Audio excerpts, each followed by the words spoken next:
Hello friends, आज हम लोग एसएचएम के एमसीक्यूज देखेंगे।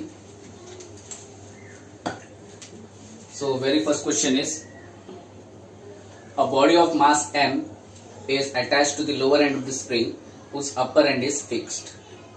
The spring has negligible mass. When the mass is slightly pulled down and released, it oscillates with the time period of 3 seconds. When the mass is increased by 1 kg, the time period of oscillation becomes 5 seconds. The value of m in kg. तो question ऊपर है। देखो बच्चे लोग, ये जो question है ये किसके ऊपर है? ये सिंपल से आपका जो स्प्रिंग है उसके ऊपर क्वेश्चन है। और स्प्रिंग में क्या है? टाइम पीरियड दिया हुआ है अलग अलग पोजीशन का। ठीक है, तो इसको सॉल्व करने के लिए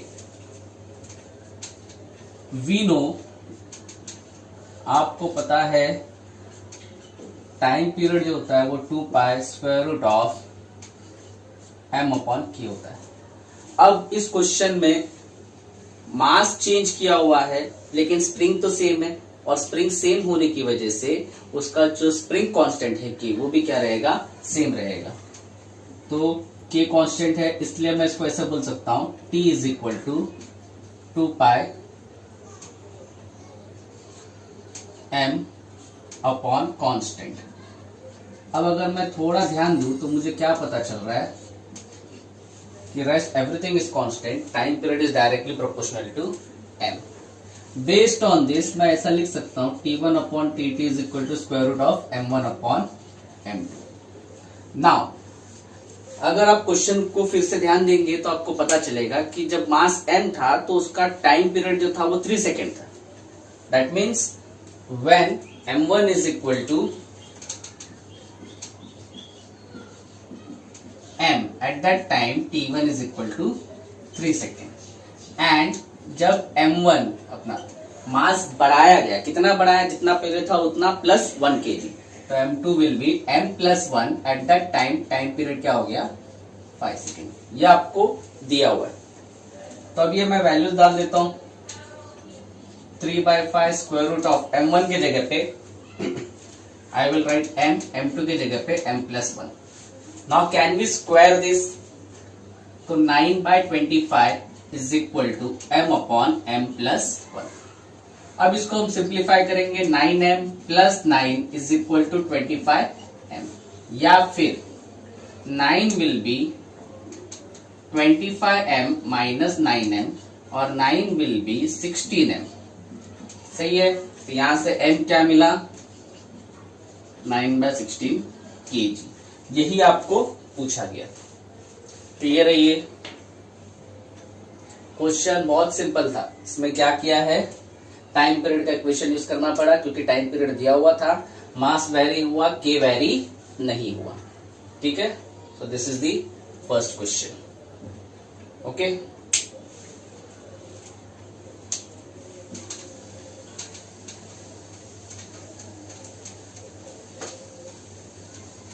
now second question. Two similar springs P and Q have spring constant Kp and Kq। दो स्प्रिंग है P और Q, दोनों का स्प्रिंग कांस्टेंट है Kp and Qk, such that Kp is greater than Kq. They are stretched first by the same amount and then by the same force. The work done by the spring Wp and Wq are related as in case 1 and case 2 respectively as। देखो question ऊपर दिख रहा है आपको बोला गया है दो स्प्रिंग है, एक स्प्रिंग का नाम P है, दूसरे स्प्रिंग का नाम Q है।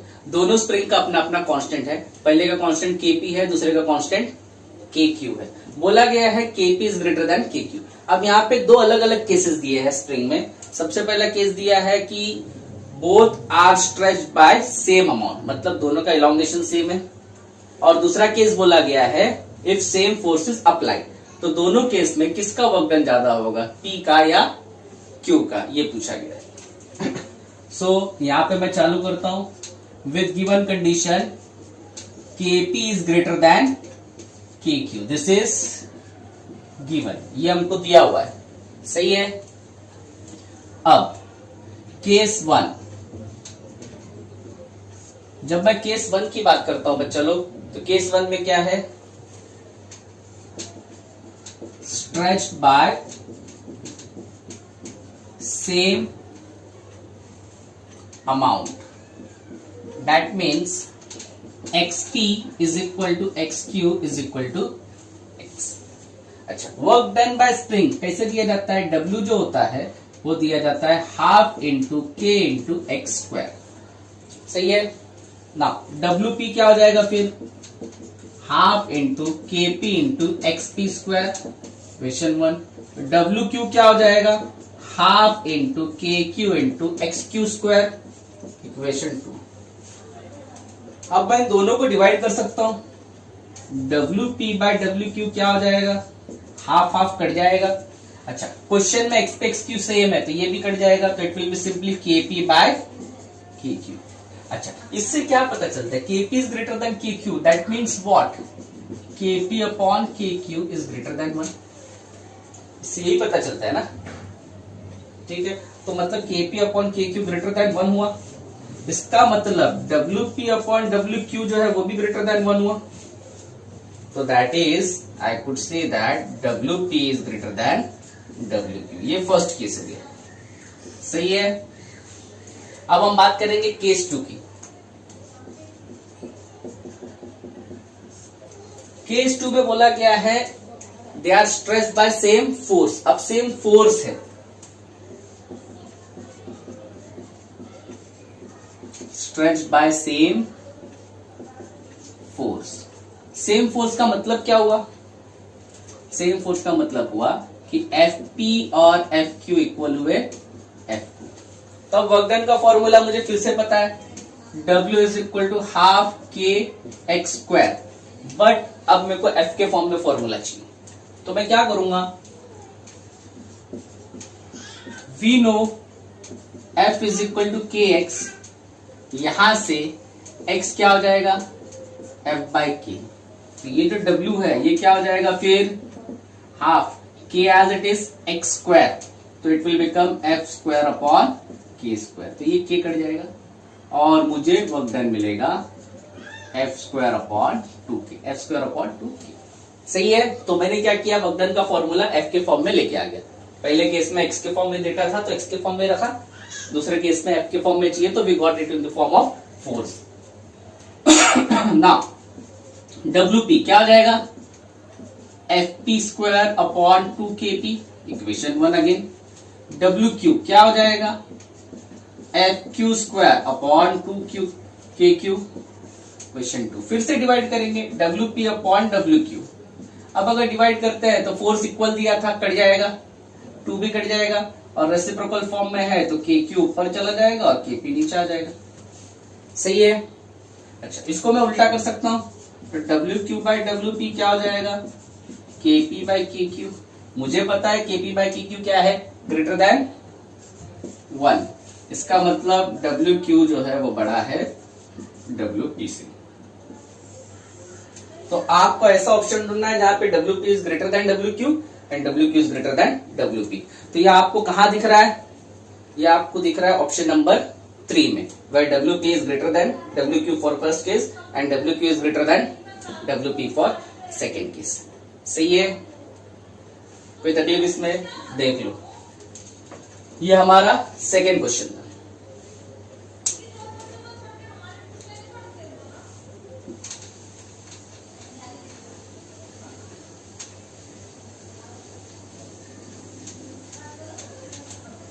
अब हम लोग थर्ड क्वेश्चन की तरफ बढ़ेंगे.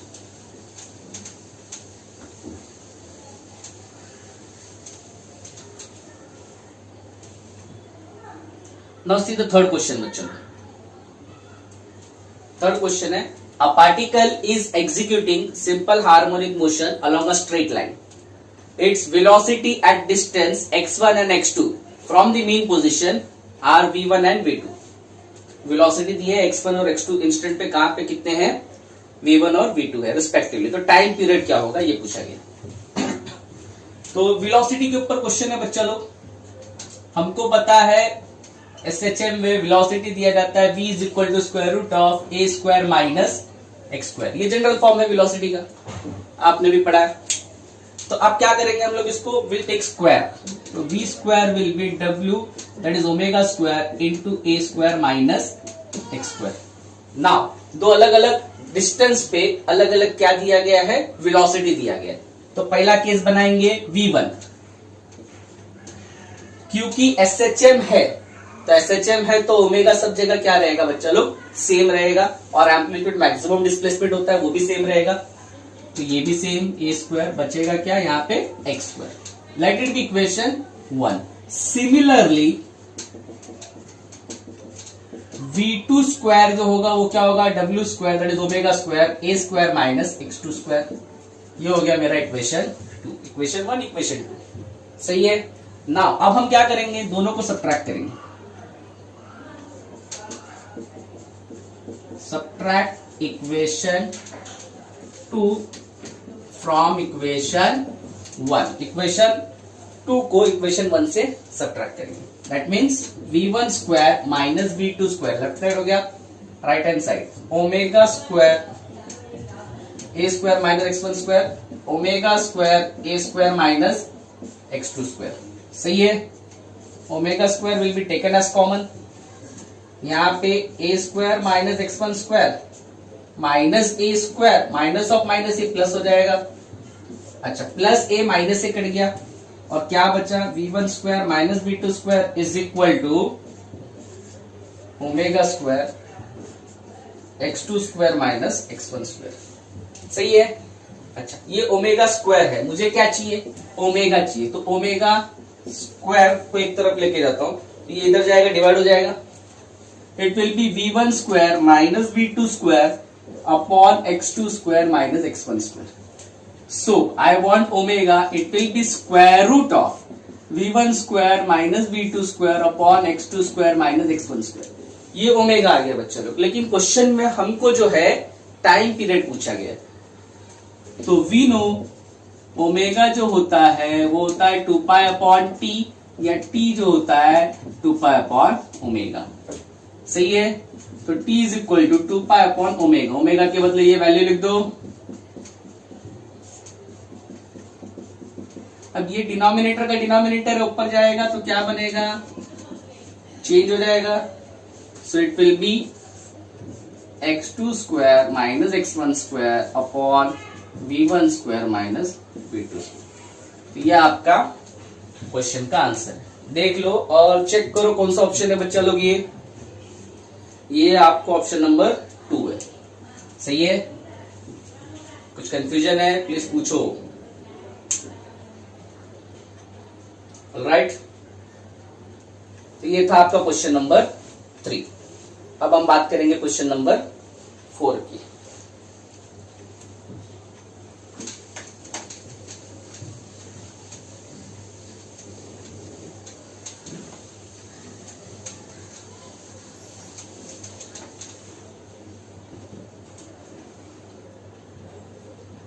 Now see, what is question number 4? ऊपर देखो, the velocity vector v and displacement vector x of a particle executing SHM are related as v dv by dx is equal to minus omega square x. This relation is given to you.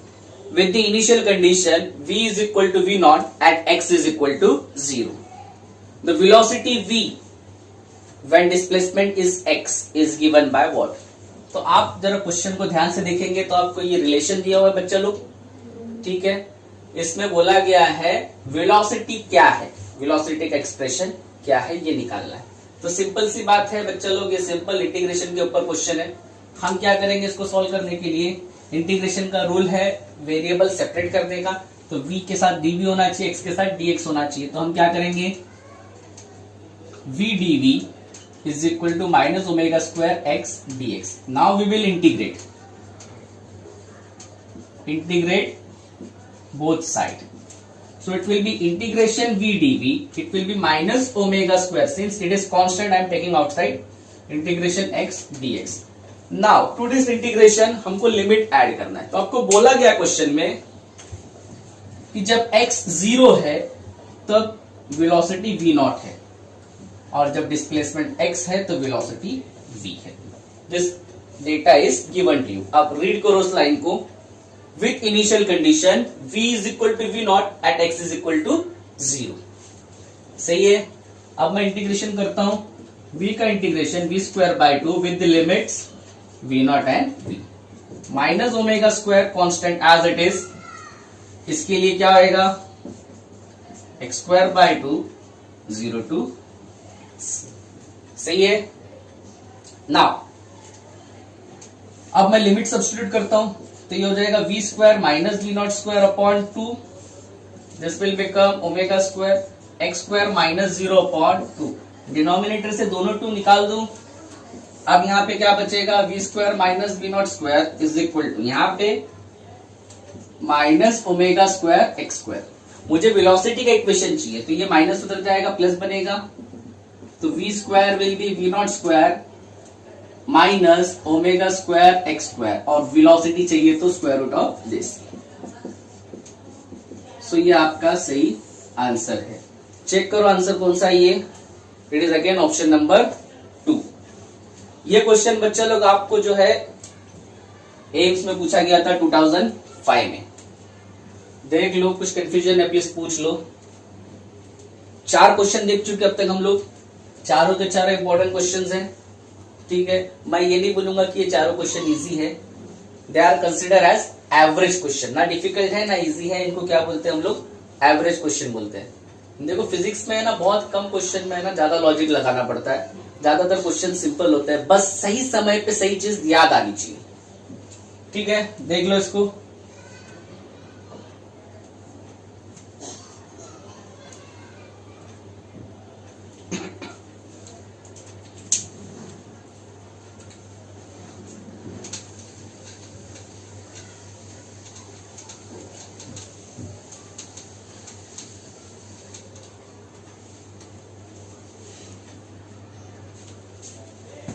Now next, question number 5. The oscillation of a body on a smooth surface is represented by the equation x is equal to a sin omega t. Sorry, it is given as a cos omega t. Right? Where x is displacement at time t and omega is frequency of oscillation. Which one of the following graph shows correct variation of acceleration with respect to time? Here a is the acceleration and t is the time. So you have been provided with 4 graphs. We have to see for this equation which graph is appropriate of acceleration versus time. So this is basically displacement equation. तो हमको क्या करना पड़ेगा, acceleration निकालना पड़ेगा और फिर उसका ग्राफ बना के चेक करेंगे किसके साथ मैच होता है। सही है। नाउ ये डिस्प्लेसमेंट है, डिस्प्लेसमेंट से वेलोसिटी कैसे निकालते हैं, dx by dt। A constant है, कॉस का डेरिवेटिव क्या होगा, माइनस साइन होता है, तो माइनस साइन ओमेगा टी, ये कॉस का डेरिवेटिव है। ए पहले ही कांस्टेंट और कंपोजिट फंक्शन होने की वजह से ओमेगा बाहर आएगा, तो you got velocity as minus a omega sine omega t. सही है।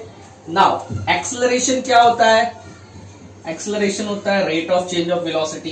दैट मीन्स मुझे जो है वेलोसिटी का डेरिवेटिव करना पड़ेगा विथ रिस्पेक्ट टू टाइम।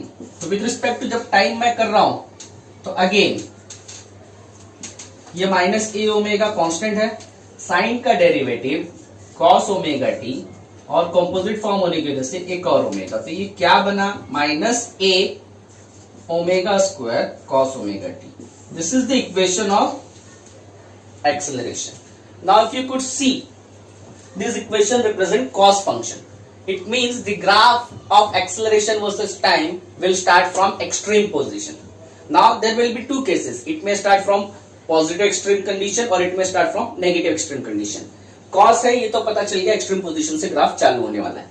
अब सामने देखो साइन नेगेटिव आ रही है, इसका मतलब it will start from negative extreme condition.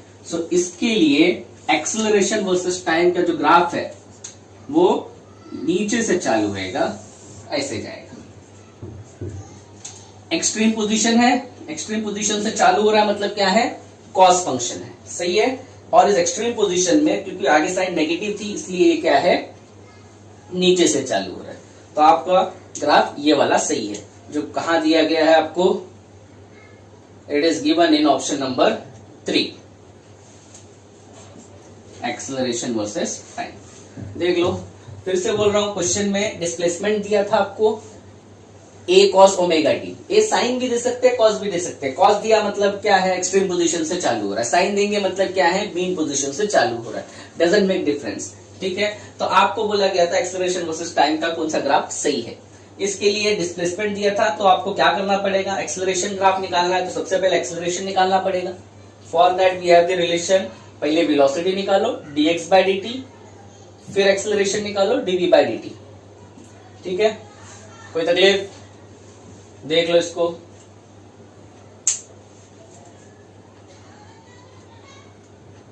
ये क्वेश्चन नंबर 5 था। Now next question number 6।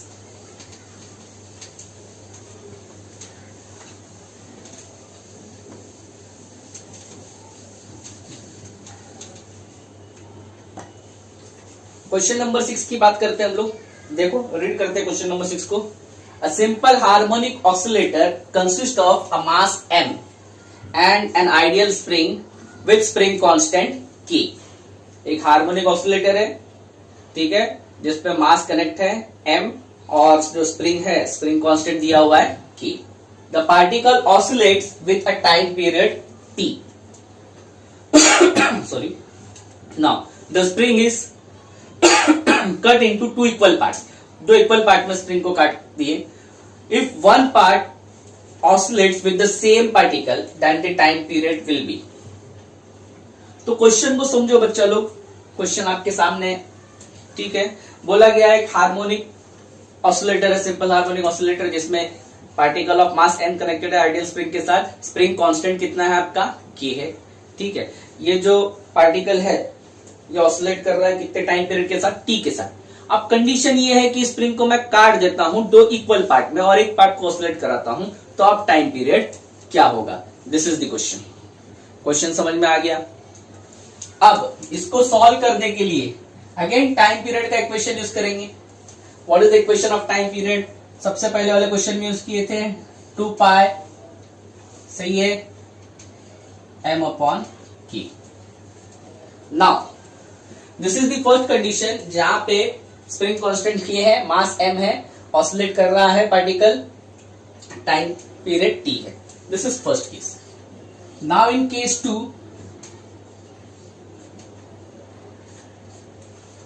Case 2 में क्या बोला गया, स्प्रिंग को दो हिस्से में काट दिया। नाउ रिमेंबर, वेरी इंपॉर्टेंट, जो स्प्रिंग कांस्टेंट होता है वो इनवर्सली प्रोपोर्शनल होता है length. It is inversely proportional to length of the spring. तो जैसे ही आप स्प्रिंग काटोगे, स्प्रिंग का लेंथ कम करोगे, लेंथ कम करोगे, तो ultimately stiffness of the spring, that is spring constant, will increase. तो अभी आपको बोला गया है कि लेंथ कम किया है, स्प्रिंग को कट किया है दो इक्वल पार्ट में, दो इक्वल पार्ट में कट किया मतलब स्प्रिंग का लेंथ कितना हो गया, हाफ। तो since spring is cut in two equal half,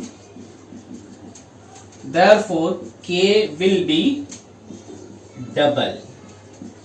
k जो है वो डबल हो जाएगा। तो मैं k डैश को बोल देता हूं 2k हो जाएगा। k बोला तो पहले केस में था, अब k डैश नया 2k। तो नेक्स्ट अभी इस केस का टाइम पीरियड क्या हो जाएगा फिर, 2 pi square root of m upon k dash, और k डैश के बदले में क्या लिखूंगा, I will write t dash is equal to 2 pi square root of m upon k dash which is 2k। सही है।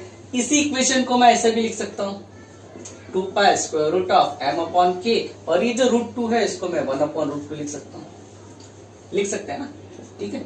फिर अब ये अगर इक्वेशन को आप चेक करते हो तो ये तो t है और नीचे क्या बचा, रूट 2। तो नया जो टाइम पीरियड है वो क्या हो गया, वो जो एग्जिस्टिंग था उसका फ्रैक्शन डिवाइड बाय रूट 2 हो गया।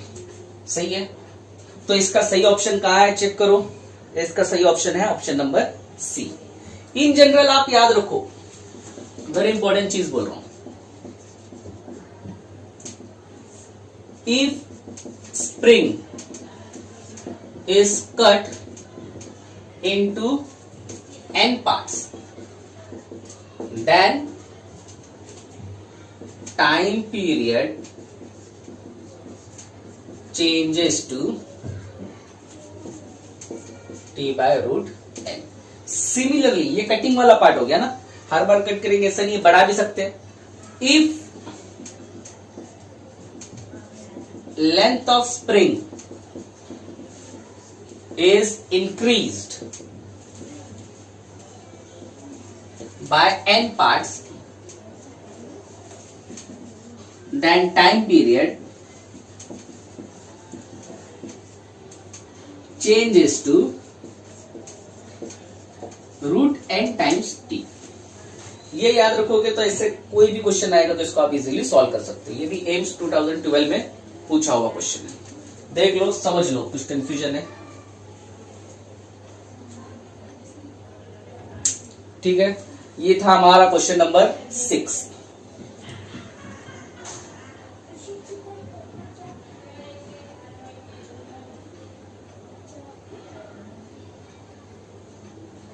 Now next question number 7.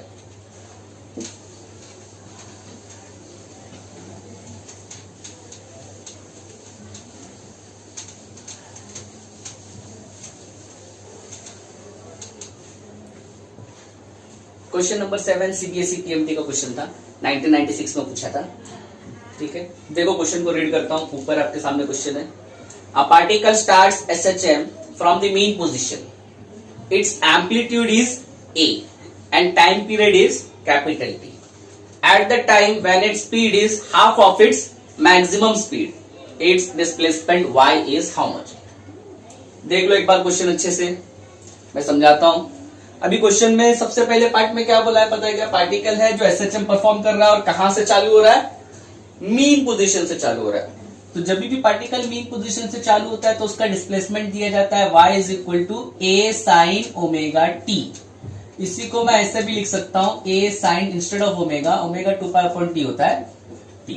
सही है, ये आपको इक्वेशन मिल गया. जैसे बोला particle starts from mean position, जहां पे कैपिटल है एम्पलीट्यूड है और कैपिटल टी बोला गया टाइम पीरियड है.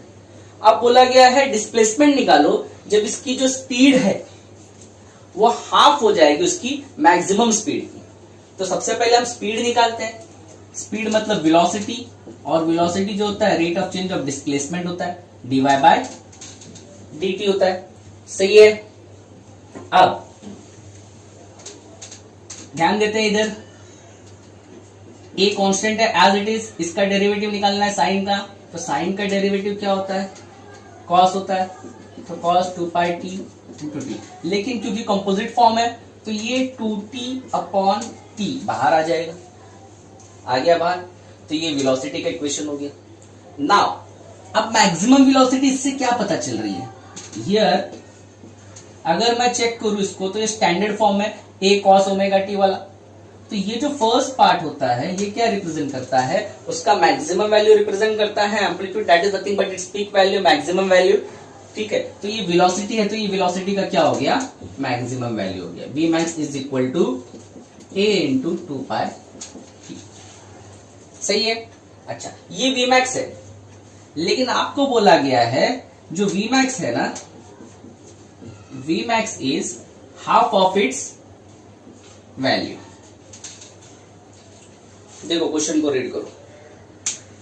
Speed is half of its maximum value. मैंने उल्टा लिखा है यहाँ पे. जो स्पीड है v is half of its maximum value, v max by. तो v का इक्वेशन तो मेरे सामने है. क्या है v का equation?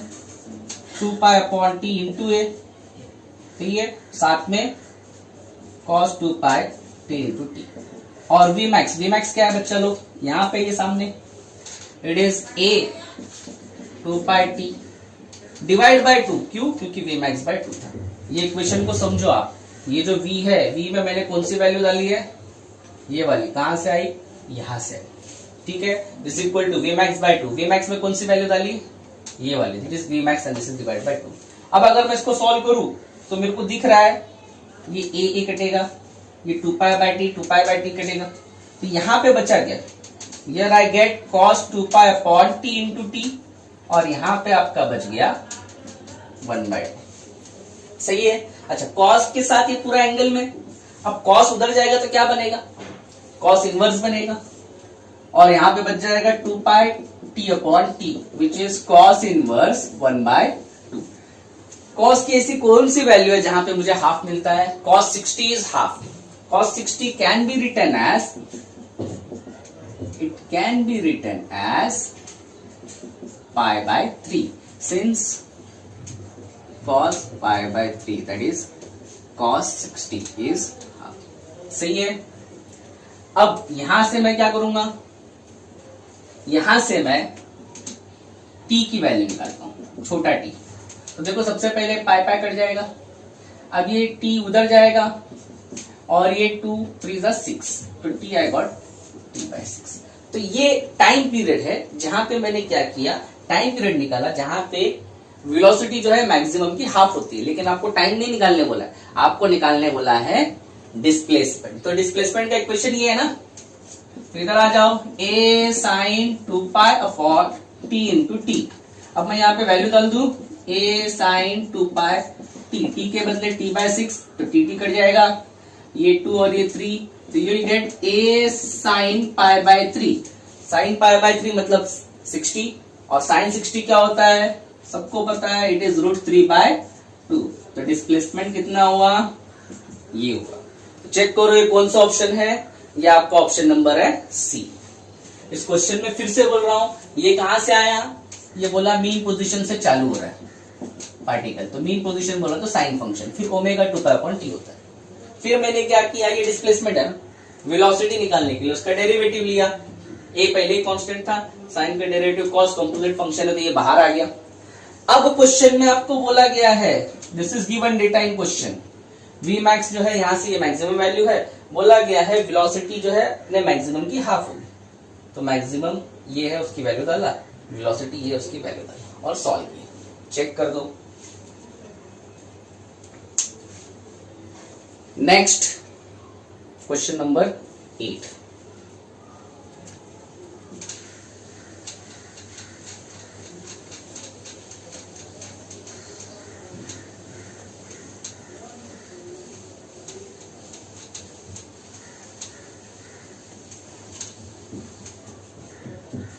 Now see question number 8.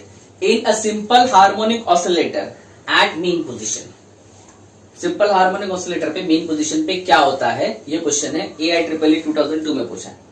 Kinetic energy, पहला ऑप्शन है kinetic energy is minimum and potential energy is maximum. दूसरा ऑप्शन है both kinetic and potential energy are maximum. तीसरा ऑप्शन है kinetic energy is maximum and potential energy is minimum. चौथा option है both kinetic and potential energies are minimum.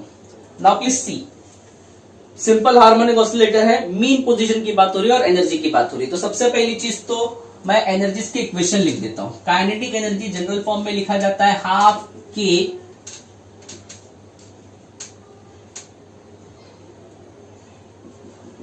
A square minus x square. सही है। At mean position, mean position की जब मैं बात करूं तो मीन पोजीशन बोला तो क्या, x इज इक्वल टू 0। तो at mean position kinetic energy क्या हो जाएगी, हाफ के ए स्क्वायर हो जाएगी। ठीक है। अब पोटेंशियल एनर्जी की बात करते हैं। Potential energy generally spring oscillator के लिए हाफ के एक्स स्क्वायर होता है। अगेन एट मीन पोजीशन हमको पता है x 0 है, तो पोटेंशियल एनर्जी क्या हो जाएगी, 0 हो जाएगी। सो बेसिकली काइनेटिक एनर्जी जो है वो मैक्सिमम होती है मीन पोजीशन पे, और पोटेंशियल एनर्जी जो है वो मिनिमम होती है मीन पोजीशन पे। इससे रिलेटेड हम ग्राफ भी देखते हैं। ये mean position x is equal to 0 है। ठीक है। तो काइनेटिक एनर्जी और पोटेंशियल एनर्जी का ग्राफ कैसे होता है,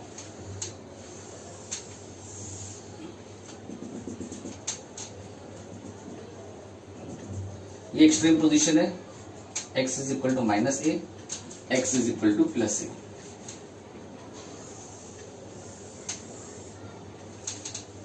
तो तो मीन पोजीशन पे ये जो ग्राफ है ना, ये काइनेटिक एनर्जी है जो मीन पोजीशन पे मैक्सिमम है, और ये जो ग्राफ है ये पोटेंशियल एनर्जी है जो मीन पोजीशन पे मिनिमम है।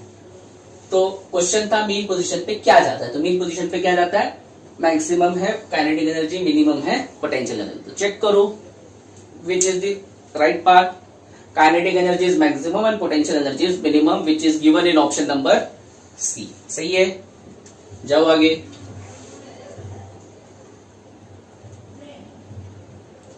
Next question number 9।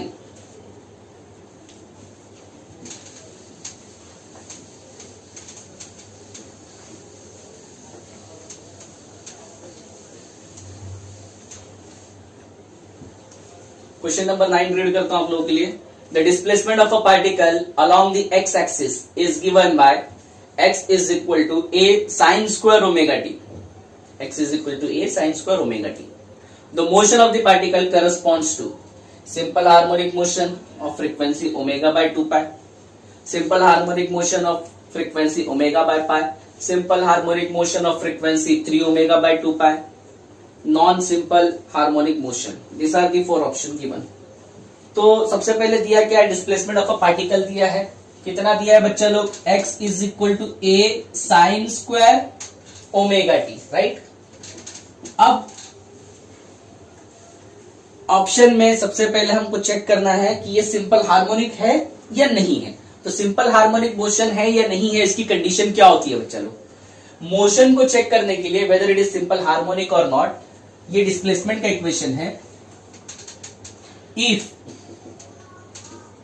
acceleration is directly proportional to negative of displacement, then it is simple harmonic motion. This is the condition. अब मैं ये कंडीशन चेक करूंगा इस डिस्प्लेसमेंट के लिए, सेटिस्फाइड है तो SHM है, फिर उसकी फ्रीक्वेंसी की बात करेंगे। सही है, तो चालू करते हैं।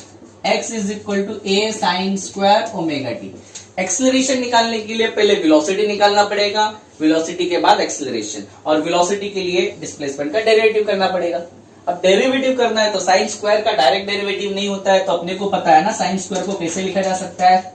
It could be written as 1 minus cos 2 omega t by 2, since sine square theta is 1 minus cos 2 theta by. सही है। अच्छा, इसको स्प्लिट कर दू, a by 2 minus a cos 2 omega t by 2, ये डिस्प्लेसमेंट है। अब मैं 1 बाय 1 आगे बढ़ता हूं। सबसे पहले वेलोसिटी निकालेंगे, वेलोसिटी के बाद एक्सेलरेशन निकालेंगे। तो वेलोसिटी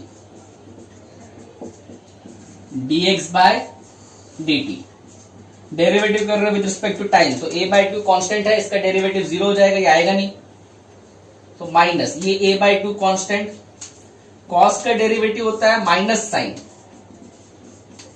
लेकिन कंपोजिट फंक्शन है बच्चा लोग, तो 2 ओमेगा बाहर भी आएगा, तो माइनस माइनस ये तो पहले कट गया, 2 माइनस माइनस प्लस हो जाएगा, और ये बचेगा a omega sine 2 omega T. This is velocity. अब हम वेलोसिटी से आगे बढ़ के क्या निकालेंगे, एक्सेलरेशन। एक्सेलरेशन निकालने के लिए a जो होता है वो होता है dv बाई dt, तो d by dt of v which is a omega sine 2 omega t. अब देखो a ओमेगा कांस्टेंट है एज इट इज, साइन का डेरिवेटिव कॉस, लेकिन कंपोजिट फंक्शन है तो 2 ओमेगा फिर से आ जाएगा बाहर। तो ये क्या हो गया, एक्सेलरेशन जो है ये 2 omega into omega, omega square साथ में a cos 2 ओमेगा टी। अगर आप थोड़ा ध्यान देते हो तो ये तो कांस्टेंट वैल्यू हो गया ओमेगा, क्योंकि इसको अगर मैं कंपेयर करूं सी, यहां पे अगर डिस्प्लेसमेंट का इक्वेशन देखते हो तो a बाई 2, 1 बाई 2 क्या है, ये जो है ना ये इनिशियल डिस्प्लेसमेंट है, और उसके बाद डिस्प्लेसमेंट जो है ना साइनसोइडली कॉस फंक्शन के साथ वेरी हो रहा है। तो एक्सेलरेशन भी देखो साइनसोइडली कॉस फंक्शन के साथ वेरी हो रहा है। It means that is acceleration जो है वो डायरेक्टली प्रोपोर्शनल है डिस्प्लेसमेंट को। सही है। अच्छा, एक और चीज आप ध्यान देना, यहाँ पे डिस्प्लेसमेंट नेगेटिवली वैरी हो रहा था, यहाँ पे एक्सेलरेशन पॉजिटिव है। इसका मतलब क्या हुआ, एक्सेलरेशन जो है डिस्प्लेसमेंट के अपोजिट डायरेक्शन में वैरी हो रहा है, that is acceleration is directly proportional to negative of displacement. Therefore x is equal to a sin square omega t is an SHM। SHM तो प्रूफ हो गया। अब SHM के आप देखोगे तो 3 ऑप्शन है, सही है। तो ऑप्शन कौन सा सही है ये चेक करने के लिए हमको फ्रीक्वेंसी निकालनी पड़ेगी। अगर मैं अभी इस डिस्प्लेसमेंट या एक्सेलरेशन वाले इक्वेशन को देखता हूं तो मुझे पता चल रहा है यहां पे क्या है, ओमेगा के बदले 2 ओमेगा है। तो cos 2 ओमेगा टी ये फंक्शन को अगर मैं कंपेयर करूं किसके साथ, cos ओमेगा डैश टी के साथ, तो मुझे क्या पता चल रहा है, जो ओमेगा डैश है वो क्या है 2 ओमेगा, और ओमेगा डैश बोले तो क्या 2 पाई अपॉन टी डैश, जो टाइम पीरियड निकालना है मुझे इस 2 ओमेगा। तो टी डैश क्या होएगा, ये ऊपर जाएगा नीचे आएगा, it is 2 pi upon 2 omega, तो ये कट जाएगा और बचेगा क्या पाई बाय ओमेगा। ये जो ये टाइम पीरियड है, तो फ्रीक्वेंसी क्या होगा, frequency is reciprocal of time period, so it will B omega by pi. तो हमने फ्रीक्वेंसी भी निकाल लिया और प्रूफ भी कर दिया सिंपल हार्मोनिक है। तो कौन सा ऑप्शन सही है इसका, option number 2, simple harmonic motion of frequency omega by pi. फिर से बोल रहा हूं, ये इक्वेशन दिया है, कोई भी डिस्प्लेसमेंट दिया हो चेक करना हो सिंपल हार्मोनिक है या नहीं है, उसका एक ही कंडीशन है, acceleration should be directly proportional to negative of displacement. ठीक है, तो हमने इसको सॉल्व किया, डिस्प्लेसमेंट दिया था, एक्सेलरेशन निकालना था, तो सबसे पहले हमने क्या किया, वेलोसिटी निकाला, वेलोसिटी के बाद एक्सेलरेशन निकाला। वेलोसिटी निकालने के लिए डेरिवेटिव करना था, साइन स्क्वायर का डेरिवेटिव डायरेक्ट पॉसिबल नहीं था, तो वी यूज्ड ट्रिग्नोमेट्रिक रिलेशन और हम लोग आगे बढ़े। आगे एम्पलीट्यूड है, यहाँ पे जब भी सॉल्व करते हैं तो एम्पलीट्यूड की तरफ ध्यान नहीं देखना है, ध्यान देना आपको वेरिंग क्वांटिटी। वेरिंग क्वांटिटी यहाँ पे क्या है, कॉस फंक्शन साइनसोइडल, यहाँ पे भी वेरिंग क्वांटिटी क्या है, साइनसोइडल। तो मतलब एक्सेलरेशन जो है वो भी साइनसोइडली वैरी हो रहा है और डिस्प्लेसमेंट जो था वो भी साइनसोइडली वैरी हो रहा है। बस फर्क ये क्या है, ये नेगेटिव है वो पॉजिटिव है, मतलब acceleration is directly proportional to negative of displacement. तो मैंने प्रूव कर दिया कि ये SHM है। अब रहा बात फ्रीक्वेंसी का, नॉर्मली इक्वेशन क्या होता है, x is equal to a cos omega t होता है, तो डायरेक्टली कंपेयर होता है स्टैंडर्ड फॉर्म। लेकिन आपको दिया क्या गया है, सब जगह देखोगे तो 2 omega T, 2 omega T, 2 omega T, तो उसके साथ हमने कंपेयर किया और ओमेगा डैश निकाला और ओमेगा डैश से टी डैश निकाला और फिर हमने फ्रीक्वेंसी निकाला। सही है, तो ये आपका क्वेश्चन नंबर 9 है, देख लो।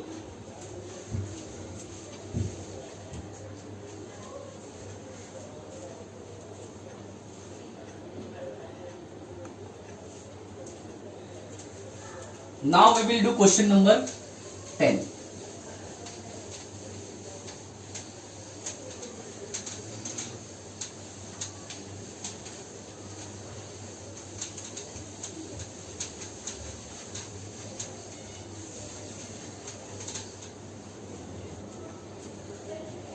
क्वेश्चन नंबर 10 जो 9 किया उसी की तरह रीड करता हूं मैं आप लोगों के लिए, देखो ऊपर, out of the following function representing motion of a particle which represents SHM। 4 function दिए हैं, 4 में से कौन सा फंक्शन SHM को रिप्रेजेंट करता है ये पूछा गया है। ठीक है, तो अब हम 1 बाय 1 चेक करेंगे। जैसे कि मैंने अभी आपको थोड़ी देर पहले बताया पिछले क्वेश्चन में, अगर कोई इक्वेशन SHM को रिप्रेजेंट कर रहा है फंक्शन, तो उसमें क्या होना चाहिए, acceleration should be directly proportional to negative of displacement, ये एक कंडीशन है। एक और कंडीशन मैं आपको बताता हूं, जो है कि अगर कोई पार्टिकल SHM को रिप्रेजेंट कर रहा है तो उसकी जो एंगुलर फ्रीक्वेंसी या फ्रीक्वेंसी है वो हर जगह पे क्या होनी चाहिए, सेम होनी चाहिए, फ्रीक्वेंसी भी चेंज नहीं होनी चाहिए। सही है, तो अभी आपको ऑप्शन दिए है इधर, पहला है y is equal to sine omega t minus cos omega t. अब हम एक एक करके चेक करते हैं। तो यहां पे मैं वेलोसिटी आएगा dy बाई डी टी, तो साइन का डेरिवेटिव क्या होता है, कॉस होता है, तो it will B cos omega T और कंपोजिट है तो ओमेगा आगे, माइनस कॉस का क्या होता है, माइनस साइन होता है, तो माइनस और माइनस प्लस हो जाएगा, तो क्या आएगा यहाँ पे ओमेगा साइन ओमेगा टी। ये वेलोसिटी हो गया। एक्सेलरेशन चाहिए तो एक्सेलरेशन क्या होता है, डीवी बाई डी टी। सही है। ये omega as it is, cos का डेरिवेटिव माइनस साइन, और कॉम्पोजिट फॉर्म है तो ओमेगा वापस से। फिर अगर बात करूं यहाँ पे, ये plus omega as it is, sine का derivative cos omega t, composite form है तो ओमेगा स्क्वायर। अगर मैं यहां से माइनस ओमेगा स्क्वायर कॉमन लेता हूं तो यहाँ पे बचेगा साइन ओमेगा टी, और यहाँ पे माइनस ओमेगा स्क्वायर माइनस बचा तो यहाँ पे बचेगा cos omega t. So you could see that a is equal to minus omega square y, मतलब acceleration is directly proportional to negative displacement, therefore it is SHM। तो पहला option SHM है। सही है। सिमिलरली दूसरे ऑप्शन की तरफ बढ़ते हैं। दूसरा ऑप्शन में क्या है, y is equal to sine cube omega t. अब ध्यान देना बच्चे लोग, ये साइन क्यूब है, ठीक है। अभी इसके पहले वाले क्वेश्चन में हमने साइन स्क्वायर को प्रूफ किए थे, अब साइन क्यूब है। साइन क्यूब में क्या होता है, इसके लिए मेरे पास एक फॉर्मूला है, sine cube a could be written as 3 sin a minus sin 3a upon 4। तो यही equation y is equal to sine cube omega t के बदले जो था अभी हो जाएगा 3 sine omega t minus sine 3 omega t upon 4। देखो इसमें आपको देख के ही पता चल जा रहा है कि ये SHM नहीं है। क्यों SHM नहीं है बच्चे लोग, मैंने बोला एक तो कंडीशन ये है कि एक्सेलरेशन डायरेक्टली प्रोपोर्शनल होना चाहिए नेगेटिव डिस्प्लेसमेंट को, दूसरा मैंने बोला फ्रीक्वेंसी सेम होना चाहिए। अब देखो यहाँ पे फ्रीक्वेंसी ओमेगा टी और यहाँ पे क्या हो रहा है 3 ओमेगा टी, मतलब फ्रीक्वेंसी में दो फंक्शन अलग अलग आ गए, तो खत्म हो गई कहानी, आगे चेक करने का जरूरत ही नहीं है। So it is not an SHM। अब बचा थर्ड की तरफ ध्यान देते हैं।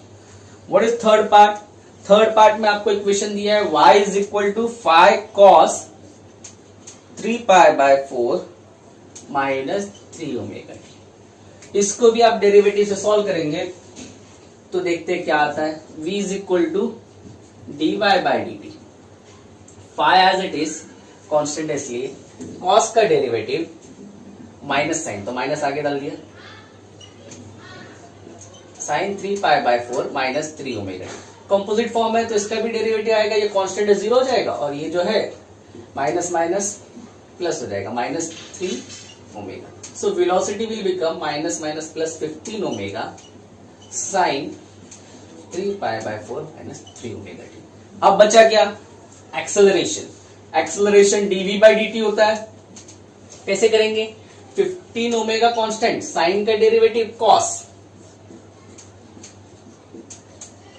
कंपोजिट फॉर्म है तो वापस से माइनस 3 ओमेगा, तो क्या बन गया ये minus 45, 15 3 45 omega square cos 3 pi by 4 minus 3 omega T. तो देखो ना मुझे वही फंक्शन वापस से मिल रहा है, मतलब acceleration is directly proportional to negative of displacement, so it is SHM। सही है। अब लास्ट वाला ऑप्शन बचा है, लास्ट वाले ऑप्शन में कोई ट्रिग्नोमेट्रिक फंक्शन है ही नहीं, साइनसोइडल है ही नहीं, जब वो साइनसोइडल है ही नहीं तो वो SHM होगा भी नहीं। मैथमेटिकली प्रूफ करते हैं, y is equal to 1 plus omega t plus omega square t square, ये चौथा ऑप्शन था। तो क्या करेंगे, velocity dv by dy by dt, ये 0 हो जाएगा, ये ओमेगा हो जाएगा, ये ओमेगा स्क्वायर इंटू 2t, तो वेलोसिटी क्या हुआ omega plus 2 omega square T. Acceleration क्या होएगा dv बाई dt, ये 0 हो जाएगा, ये 2 ओमेगा स्क्वायर हो जाएगा। तो डिस्प्लेसमेंट और एक्सेलरेशन में कोई रिलेशन ही नहीं बन रहा है यहां से, सो इट इज नॉट SHM, ये SHM नहीं है। सही है, कोई कंफ्यूजन, देख लो एक बार अच्छे से। तो ये आपका क्या था question number 10। Now next,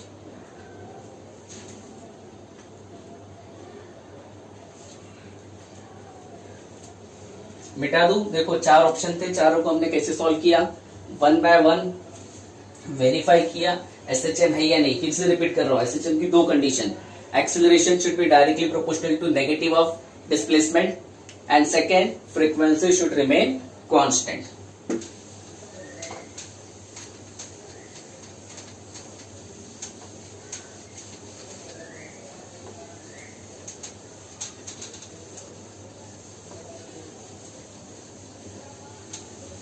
next is question number 11। तो मैं रीड करता हूं question number 11। A simple harmonic motion is represented by f of t is equal to 10 sin 20t plus 0.5. The amplitude of SHM is। ये question CBSE में पूछा गया था PMP 2000 में। बच्चा लोग ये बहुत ही स्ट्रेट फॉरवर्ड इजीएस्ट क्वेश्चन है। ज्यादातर ऐसे क्वेश्चन पूछे जाते नहीं, लेकिन एक बार पूछा था इसलिए मैंने ये क्वेश्चन डाल दिया। f of t is equal to, आपको क्वेश्चन में दिया है 10 sin 20t प्लस 0.5, सही है। तो यहां पे एम्पलीट्यूड क्या है, एम्पलीट्यूड के लिए इसको सिंपल डायरेक्टली कंपेयर करो स्टैंडर्ड इक्वेशन के साथ। स्टैंडर्ड इक्वेशन क्या है, a sin omega t plus 5। तो यहां से e क्या है, 10 है, तो एम्पलीट्यूड क्या हो गया, 10। ठीक है, तो बहुत सिंपल क्वेश्चन था, ये नॉर्मली अभी पूछे जाते नहीं। Next question number 12। A coin is placed on a horizontal platform which undergoes vertical simple harmonic motion of angular frequency omega. The amplitude of oscillation is gradually increased. The coin will leave contact with platform for the first time. ये AIEEE 2006 और AIIMS 2008 में पूछा गया है। देखो एक coin रखा गया है हॉरिजॉन्टल प्लेटफॉर्म पे और फिर वो क्या परफॉर्म कर रहा है, वर्टिकल मोशन परफॉर्म कर रहा है। एम्पलीट्यूड ऑफ ऑसिलेशन जो है ना वो धीरे धीरे क्या किया, बढ़ाया। अब ये जब बढ़ाओगे ना, जब स्पीड बढ़ाओगे तो एक पोजीशन ऐसा आएगा जब वो क्या करेगा, प्लेटफॉर्म को लीव करेगा। तो प्लेटफॉर्म को कब वो छोड़ेगा, दैट इज द क्वेश्चन। तो इस क्वेश्चन में एक चीज समझना है बच्चा लोग, वर्टिकल मोशन में if it is going to leave the platform, तो सिंपल सी बात है, प्लेटफॉर्म को जब वो लीव करेगा तो उस वक्त उसका एक्सेलरेशन ग्रेविटी को इक्वल होना चाहिए, तभी जाके वो लीव करके नीचे आ जाएगा वर्टिकल में। ठीक है, तो इस क्वेश्चन में मैक्सिमम एक्सेलरेशन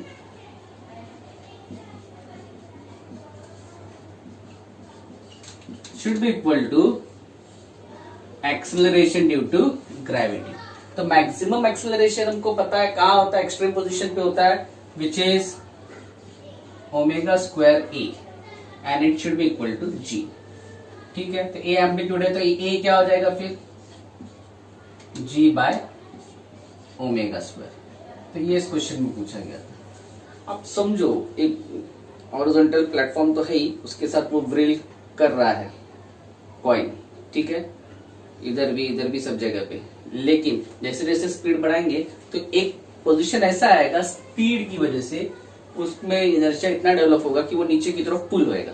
ठीक है, और वो उस हॉरिजॉन्टल प्लेटफॉर्म से कांटेक्ट छोड़ देगा।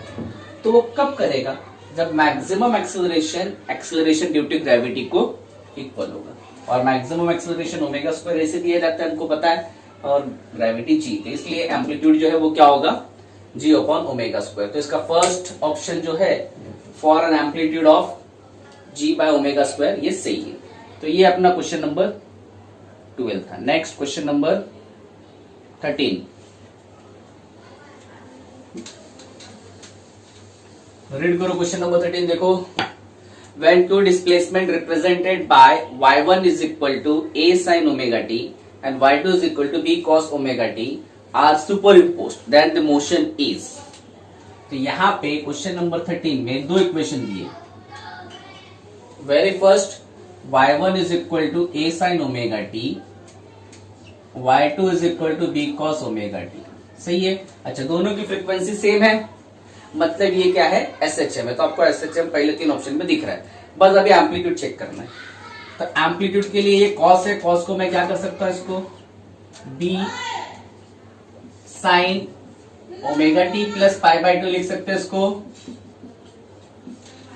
सही है। अब दोनों के बीच में फेज डिफरेंस क्या है, पाई बाय 2 का।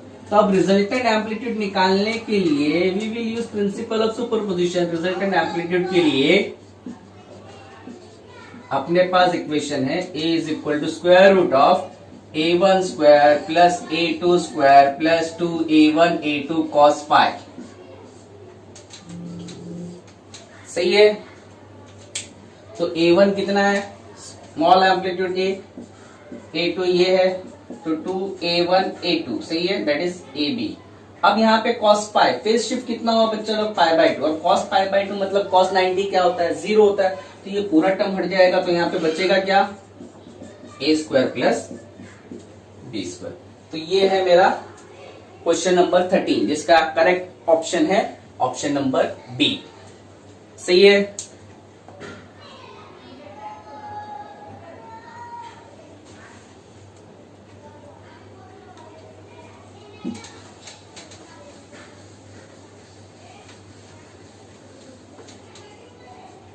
Next question number 14.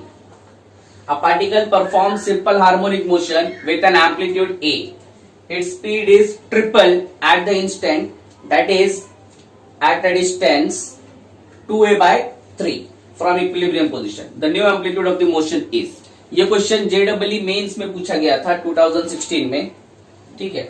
अब यहाँ पे क्या बोला गया है, सिंपल हार्मोनिक मोशन परफॉर्म हो रहा है एम्पलीट्यूड A के साथ। ठीक है। स्पीड बढ़ा दी गई डिस्टेंस 2a by 3 पे, तो अब न्यू एम्पलीट्यूड क्या होगा। देखो बच्चा लोग, बेसिकली ये जो क्वेश्चन है ये एनर्जी पे बेस्ड है। मुझे पता है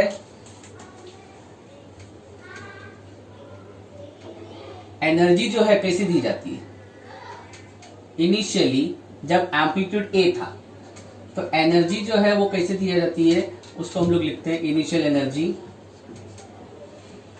U is equal to half k square. सही है। ये इनिशियल एनर्जी है। ठीक है। अब इनिशियल एनर्जी में टोटल एनर्जी है ये, इसमें पोटेंशियल एनर्जी भी होगी। पोटेंशियल एनर्जी दिया जाता है हाफ के एक्स स्क्वायर। ठीक है। लेकिन कौन सी पोजीशन पे, के एक्स के बदले ए बोलता हूं अगर एम्पलीट्यूड ए है तो, but at x is equal to 2a by 3 बोला है, तो फिर ये एम्पलीट्यूड के बदले क्या आ जाएगा, ये एम्पलीट्यूड के बदले अब मैं लिख सकता हूं half k, instead of x I will write 2a by 3 whole square. So it will now become half k a square, 2 का स्क्वायर 4 और 3 का स्क्वायर 9। ये पोटेंशियल एनर्जी होगी। सही है। किस पोजीशन पे, 2a by 3 पे। Kinetic energy at x is equal to 2a by 3 पे क्या होगी, half k a square minus x square. ये फॉर्मूला है। अब इसमें मैं वैल्यूज डालता हूं, देखो क्या होता है, half k a square as it is x के बदले व्हाट इज एक्स, 2a, तो 2a का 4a स्क्वायर, 3 का 9 हो जाएगा। अब इसको अगर मैं क्रॉस मल्टीप्लाई करूं बच्चा लोग, तो 9a square minus 4a square, that is 5a square upon 9। सही है। Could be written as half k a square 5 by 9। ये काइनेटिक एनर्जी हुई 2/3 पोजीशन पे। नाउ अब आप अगर क्वेश्चन देखते हो तो बोला गया है speed is triple. Speed is triple मतलब 3 टाइम्स स्पीड बढ़ा दी गई है। देखो स्पीड से पोटेंशियल एनर्जी का तो लेना देना नहीं है, स्पीड से किसका लेना देना है, काइनेटिक एनर्जी से। Kinetic energy varies as square of the speed. तो अगर 3 टाइम्स स्पीड बढ़ रही है तो काइनेटिक एनर्जी कैसे बढ़ेगी, 9 टाइम्स।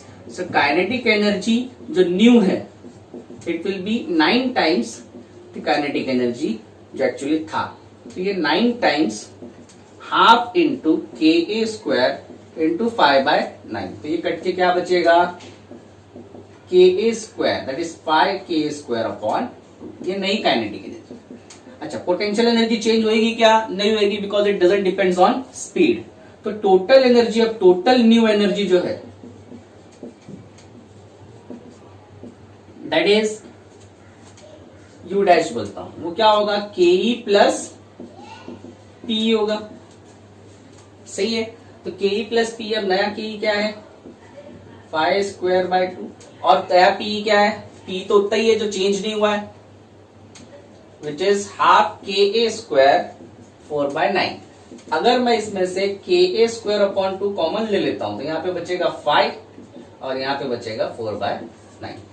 अब इसको क्रॉस मल्टीप्लाई करते हैं, 9 5 45 प्लस 4 49, तो के स्क्वायर अपॉन 2 49/9, सही है। ये टोटल न्यू एनर्जी। कोई तकलीफ इसमें? अब law of conservation of energy बोलता है एनर्जी इनिशियल हो या बाद में हो, एनर्जी तो सब जगह पे सेम ही होनी चाहिए। तो U should be equal to U dash.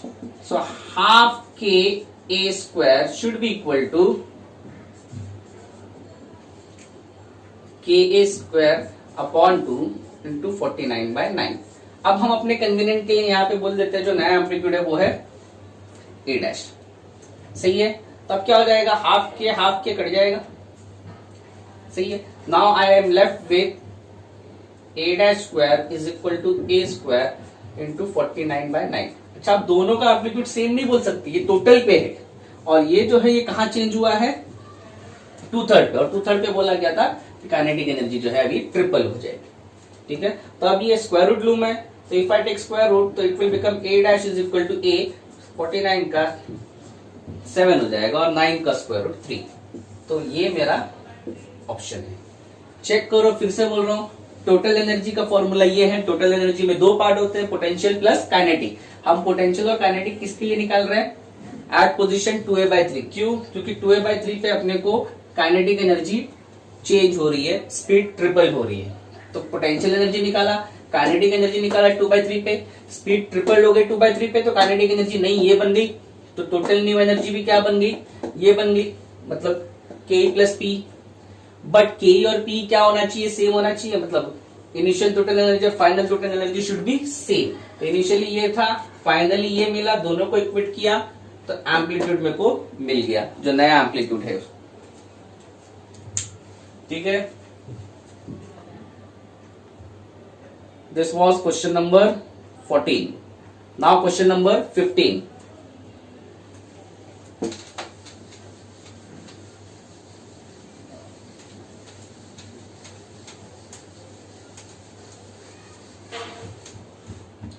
C question number 15 पढ़ता हूं मैं। If a simple pendulum oscillates with an amplitude of 50 mm and time period 2 seconds, then its maximum velocity is। Simple सी बात है, maximum velocity पूछा है। एक simple pendulum है जिसका एम्पलीट्यूड दिया है 50 mm और टाइम पीरियड दिया है 2 second. So question number 15, amplitude is 50 mm, can be written as 0.05 metre. Okay, time period दिया है 2 सेकेंड और बोला है maximum speed, that is maximum velocity. तो v max, v all know v max जो होता है बच्चा लोग, वो क्या होता है, ओमेगा इंटू ए होता है। ओमेगा क्या होता है, 2π/T इंटू ए होता है। Now will substitute every value, 2 into 3.14, सही है। ए के जगह पे 0.05 और ये टाइम कट जाएगा। Now if you solve you will come up with 0.157 metre per second square, metre per second velocity है। तो अब इसमें क्लोजेस्ट ऑप्शन आप देखते हो तो पहला 0.1 नहीं है, दूसरा 0.157, तीसरा 0.8, 0.26। तो क्लोजेस्ट कौन सा है, ऑप्शन नंबर बी। बहुत सिंपल क्वेश्चन था, लेकिन एम्स में पूछा गया था। क्वेश्चन को समझ लो, सिंपल पेंडुलम में एम्पलीट्यूड दिया है, टाइम पीरियड दिया है, मैक्सिमम वेलोसिटी पूछा है। मैक्सिमम वेलोसिटी डायरेक्ट इस तरीके से निकाला जाता है, सही है। तो देखोगे तो क्वेश्चन बहुत सिंपल है, फिर से बोल रहा हूं, लेकिन प्रॉब्लम क्या होता है, सही टाइम पे सही चीज याद आनी चाहिए। So this was question number 15. Now we'll move with next question.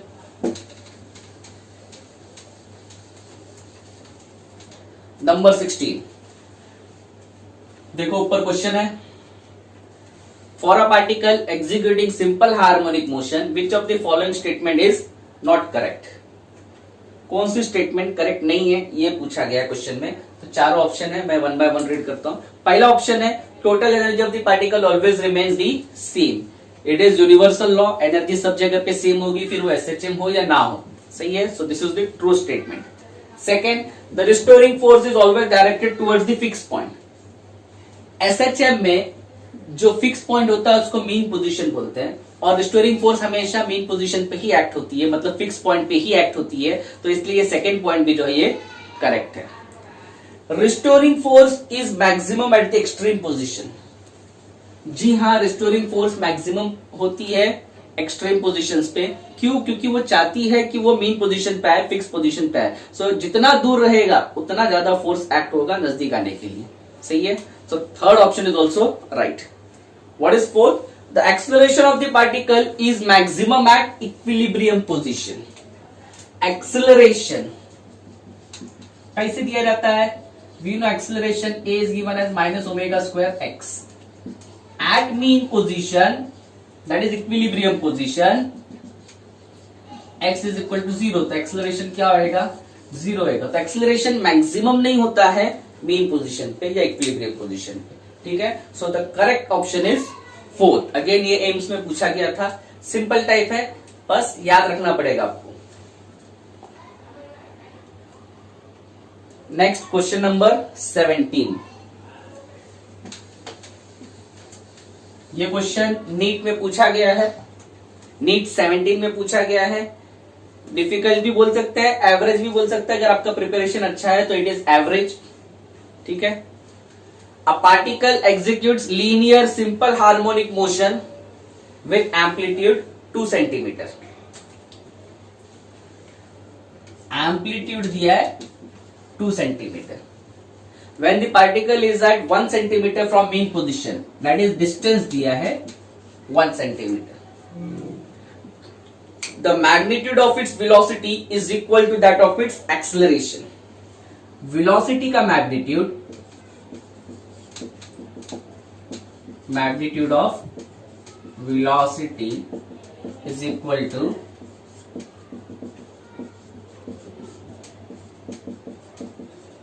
Magnitude of acceleration. ये दिया हुआ है।